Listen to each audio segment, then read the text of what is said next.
Yes, I think if you look at business owners today, I think the biggest reality is there's lots of challenges, make no mistake. But if we break it down, business has literally only two challenges: marketing and finance. Because if I get in front of the right people and I love my product or I know my product or my service, I'll sell it to them. But it's getting harder and harder to get in front of the right person to do that pitch. So marketing is a challenge. I think post-COVID, everything has changed.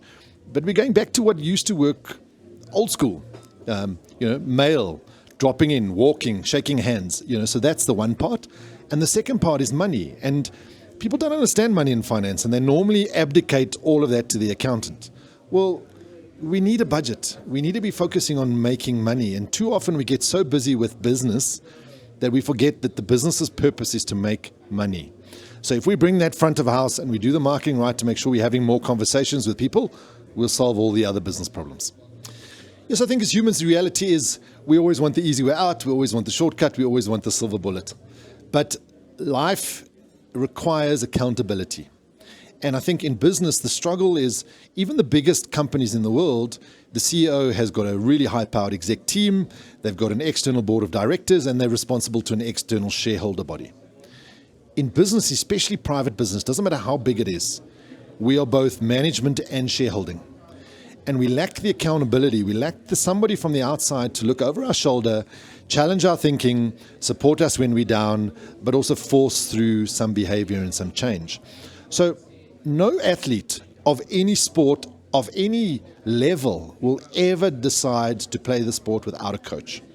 Coaching is to ensure that it gets the best out of me. Well, that's exactly what it is on the business field or the executive field or even at a CEO level.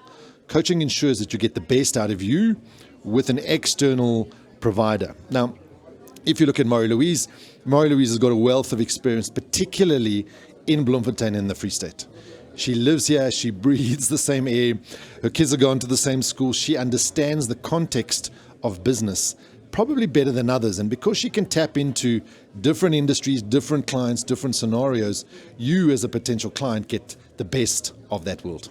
So I think one thing we faced in South Africa this year in particular was we started with a huge bunch of excitement, and then there's been these little wars in the Northern Hemisphere that have kind of confused us. But let's look at some of the fundamentals. Interest rates have come down. Before the war, petrol price was at the lowest. Economy is stable. We look forward to economic growth. Government is relatively stable. Yes, it's not where it needs to be, but the right shifts are starting to happen. So with that shifts, what happens is we give people hope. And with more hope, people will invest more. They will implement more. So I think South Africa has got huge opportunity. And I remember a UK economist saying to a few years ago, the problem with the first world is it doesn't matter what they do, their upside is very small. They can only bring about marginal improvements.